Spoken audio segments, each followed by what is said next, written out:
नमस्कार। मैं आचार्य मनीष आज बात करूंगा एक महान व्यक्ति के विषय में। सन 1891 में महाराष्ट्र की धरती पर एक ऐसे व्यक्ति का जन्म हुआ जो आगे चलकर प्रोफाउंड और पावरफुल दलित लीडर बने। एक शक्तिशाली पॉलिटिशियन, वुमन एमेंसिपेटर, एक इकोनॉमिस्ट, एक प्रोलिफिक राइटर, एक थ्योरिस्ट और एक ऐसे महान व्यक्ति जो बुद्धिज्म के रिवाइवलिस्ट भी थे, ह्यूमन राइट्स के प्रबल समर्थक, एमिनेंट स्कॉलर और रेजर शार्प इंटेलिजेंस। नाम था इनका डॉक्टर भीमराव रामजी अंबेडकर। छोटी उम्र में ही ये महाराष्ट्र के सतारा नाम के स्थान पर शिफ्ट हो गए जो पुणे के नजदीक है। इनकी माता का देहांत छोटी उम्र में ही हो गया था। बचपन से ही ये दिल को दहला देने वाली, दुखी कर देने वाली, एक बच्चे को आतंकित और पीड़ित कर देने वाली कठिनाइयों से गुजरे। छोटे थे, पढ़ना चाहते थे, अपने पिता से बहुत रिक्वेस्ट करते थे, लेकिन क्योंकि दलित समाज की महार जाति में इनका जन्म हुआ था, इसलिए इन्हें पढ़ने की सुविधा नहीं मिलती थी। आम बच्चों के साथ इन्हें पढ़ने नहीं दिया जाता था। पिता ने किसी तरह जुगाड़ लगाकर पास के स्कूल में एडमिशन कराया तो भी इन्हें बैठने नहीं दिया गया। कहा गया बाहर बैठकर पढ़ेगा। सोचिए, एक छोटा बच्चा बाहर बैठकर पढ़ रहा है, लेकिन पढ़ाई में इतनी रुचि कि बाहर बैठकर भी पूरे ध्यान से सीख रहा है। एक बार मास्टर ने इन्हें कहा, इधर आओ, ब्लैक बोर्ड पर सवाल सॉल्व करके दिखाओ। ये ब्लैक बोर्ड पर सवाल हल करने गए तो अचानक बच्चे चिल्लाने लगे, मास्टर जी, ये नीची जाति का है। इतना ही नहीं, बच्चे ब्लैक बोर्ड की तरफ भागने लगे।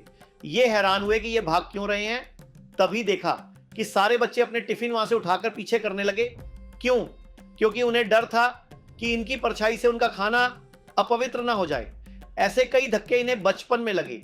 एक बार कुएं से पानी क्या पी लिया, इतनी मार पड़ी। एक छोटे बच्चे को यह सब सहना पड़ा। एक बार रिक्शे वाले ने इन्हें रिक्शे से उतार दिया। बोला, तू रिक्शे में नहीं बैठेगा। क्यों? क्योंकि रिक्शे वाले को बीच रास्ते में पता चल गया कि ये नीची जाति के हैं। फिर उसने कहा, तुझसे डबल पैसा लूंगा और रिक्शा भी अब तू ही चलाएगा। सोचिए, उस समय केवल छूने से नहीं, परछाई से भी लोगों को दिक्कत थी। और परछाई तो छोड़िए, कुछ लोग तो इनकी आवाज सुनने से भी खुद को अपवित्र मानते थे। ये जो आवाज से अपवित्र, परछाई से अपवित्र, छूने से अपवित्र मानने का दर्द था, यही दर्द आगे चलकर उनकी लीडरशिप को बिल्ड करने में बहुत बड़ा रोल प्ले करता है। जानते हैं, इन्हें संस्कृत नहीं पढ़ाई जा रही थी। कहा जाता था संस्कृत तो ब्राह्मणों के पढ़ने के लिए है, तेरे पढ़ने के लिए नहीं। स्कूल से निकाल दिया जाता था। ऐसा तभी सयाजीराव गायकवाड़ नाम के एक राजा थे जिन्होंने इनकी तकलीफ को समझा। उन्होंने इनकी प्रतिभा और पढ़ने की इच्छा को पहचाना। उन्होंने इन्हें स्पॉन्सर किया, स्कॉलरशिप दी ताकि ये विदेश जाकर लंबी पढ़ाई कर सकें। देखिए, ध्यान दीजिए, बात आज की नहीं है, बात लगभग 110 साल पुरानी है। 1908 से 1909 का समय था। उस समय एक महार जाति का लड़का जो समाज के सबसे निचले पायदान से उठा था, मुंबई से पढ़ाई करके आगे बढ़ता है। उन्होंने बीए पॉलिटिकल साइंस और इकोनॉमिक्स में किया, लेकिन रुके नहीं। जैसे कह रहे हो, तुम मुझे यहां नहीं पढ़ने दोगे तो मैं दुनिया की बेस्ट यूनिवर्सिटी में जाऊंगा, रोक सको तो रोक लो। और वही स्कॉलरशिप लेकर वे न्यूयॉर्क चले गए। कोलंबिया यूनिवर्सिटी में जाकर उन्होंने पहले एमए किया, पॉलिटिकल साइंस, इकोनॉमिक्स, हिस्ट्री और सोशियोलॉजी में। इसके बाद पीएचडी करने निकले। यहां भी नहीं रुके, लंदन स्कूल ऑफ इकोनॉमिक्स चले गए। वहां एमएसएससी सक्सेस किया, फिर लॉ की पढ़ाई की और उसके बाद डॉक्टरेट किया। उन्होंने अपनी थीसिस और किताबें लिखी। यही वो विचार थे जिनसे आगे चलकर भारत की आर्थिक नीतियों और रिजर्व बैंक ऑफ इंडिया की स्थापना के विचारों को दिशा मिली। महाराजा बड़ौदा से उनका प्रेम इतना था कि जिन्होंने उन्हें स्कॉलरशिप दी, जिनकी वजह से वे पढ़ पाए, उनका उपकार वे भूले नहीं। दुनिया भर में पढ़कर वे वापस उनके पास आ गए और बोले, मैं दुनिया भर में पढ़कर आया हूं, आपकी सेवा में आना चाहता हूं। तो उन्हें मिलिट्री सेक्रेटरी की नौकरी दी गई। उस समय यह बहुत बड़ी नौकरी मानी जाती थी। अब वे बड़ी पदवी पर तो आ गए थे, लेकिन छुआछूत ने उनका पीछा नहीं छोड़ा। वहां भी सरकारी चपरासी उन्हें फाइल दूर से फेंक कर देता था, पास नहीं आता था। कहता था, तू नीची जाति का है। आज कुर्सी पर बैठ गया तो क्या हुआ? उन्हें खाने के लिए भी बाहर जाने को कहा जाता था। इतनी ऊंची पोजीशन पर होने के बावजूद वे कुएं से पानी नहीं पी सकते थे। बाबा साहेब अंबेडकर की तकलीफों का सिलसिला यही नहीं थमा। रमाबाई, जिनसे उनका विवाह हुआ था, उनके साथ उनकी 5 संतानें हुई, लेकिन 4 संतानें एक के बाद एक इलाज की सुविधा ठीक से न मिल पाने के कारण इस दुनिया से चली गईं। 4 बच्चों का देहांत हो गया, एक बच्चा बचा। पत्नी भी आगे चलकर लंबा साथ नहीं दे पाई। लंबी बीमारी के चलते उनका भी देहांत हो गया। अब इस समय कोई भी आदमी टूट सकता था, किसी का भी स्वाभिमान खत्म हो सकता था। लेकिन बाबा साहेब अंबेडकर ने क्या किया? वे साथ साथ अपने देश के लिए लड़ते रहे। घर की तकलीफों ने उन्हें रुकने नहीं दिया। वे सत्याग्रह पर निकल गए। 1927 के माड़ सत्याग्रह में वे जिद पर अड़ गए कि दलितों को सार्वजनिक जल स्रोतों से पानी पीने का अधिकार दिलाकर रहूंगा। उन्होंने कहा, यह सार्वजनिक स्थान है, किसी का प्राइवेट नहीं है। सरकारी स्थान पर एक इंसान दूसरे इंसान के साथ पानी क्यों नहीं पी सकता? गलत तो वास्तव में हो रहा था। उस समय दलित महिलाओं को साड़ी भी इस तरह पहननी पड़ती थी कि वे पांव पूरी तरह न ढक सकें।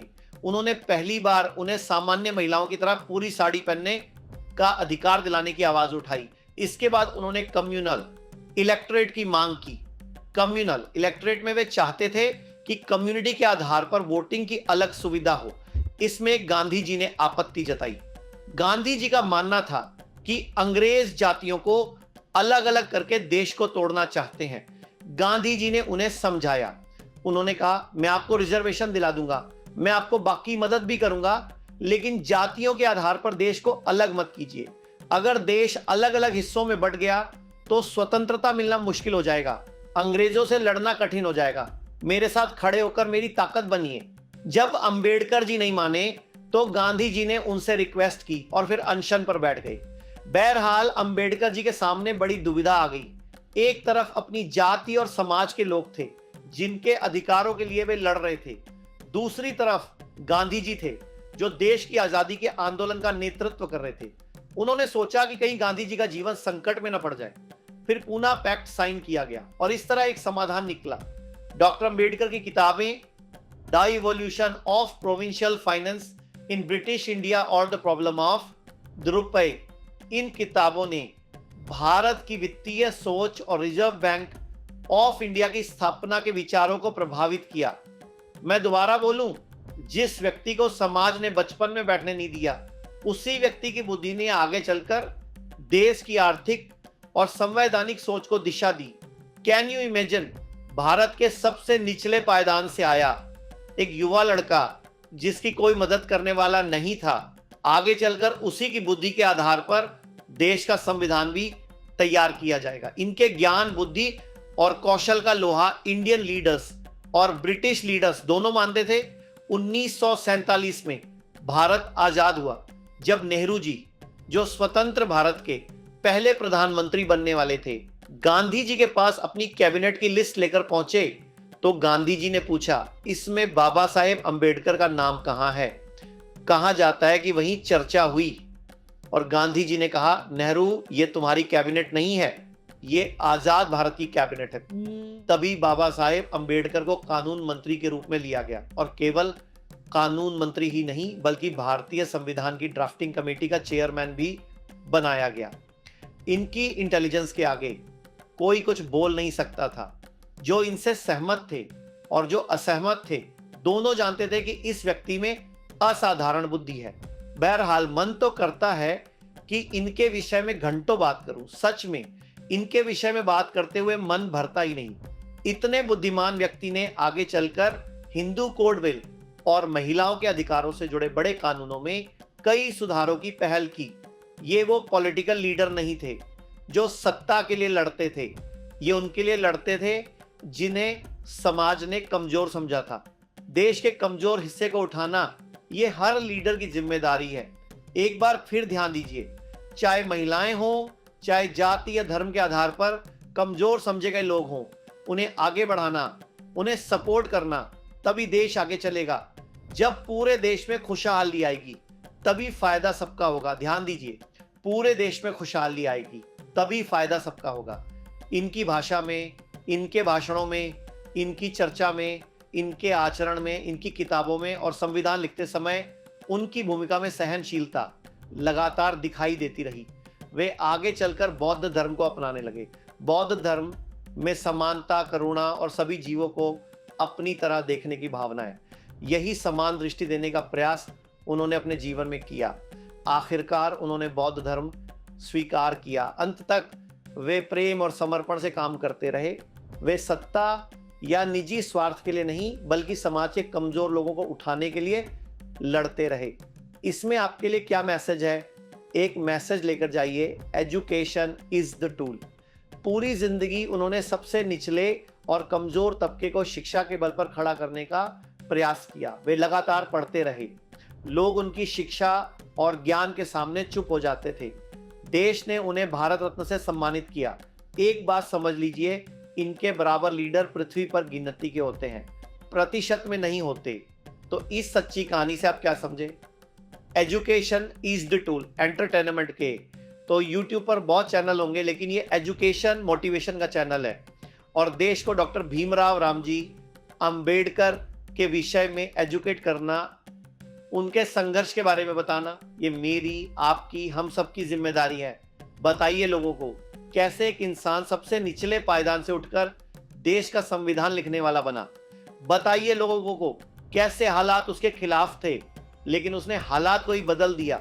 और याद रखिए, एजुकेशन सिर्फ डिग्री नहीं देती, सोच बदलती है। एजुकेशन सिर्फ नौकरी नहीं देती, पहचान बनाती है। इसलिए अगर आपको एक कहानी प्रेरणा देती है तो इसे अपने तक मत रखिए, शेयर कीजिए, ताकि हर वो इंसान जो हार मानने वाला है वो फिर से खड़ा हो जाए। कमेंट में जरूर बताइए आपको इस कहानी से क्या सीख मिली।